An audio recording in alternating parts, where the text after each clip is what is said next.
Zničené opätky sú zlým snom každej ženy. Idete po meste a odrazu vám topánka uviazne v mačacej hlave. Katastrofa zničenej obuvy je na svete. Hlavne v podpätkoch sa mi chodí veľmi nekomfortne. No, lebo koľkokrát sa potknem. Každá z nás určite pozná to nepríjemné poskakovanie z kocky na kocku. Nakoniec aj tak opätok skončí v nevyšpárovanej medzere. Už sa mi to stalo, ale nie na tejto dlažbe, ale na takom kanáli, ktorý bol pomedzi tou dlažbou. Aj na takýchto kockách aj niekedy je také nerovnosti, keď sú na chodníku. Pozor na uviaznutie topánky v rihe. Okrem poškodeného opätku môže dôjsť k nepríjemnému úrazu. Pri vysokých opätkoch to môžu byť rôzne úrazy, napríklad rôzne choroby, ako artróza kolenných kĺbov. Takisto to môžu byť vyvrtnutia alebo rôzne podvrtnutia. K pacientkám by som chcela odporučiť, aby nosili opätky do tých 7 cm.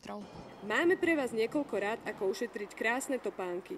Môžete si ich vyzuť, nosiť náhradné v taške, poprípade niekoho poprosiť, aby vás preniesol. Ak aj vaše topánky zdobia škaredé rihy, je na čase z toho možno spraviť nový módny hit.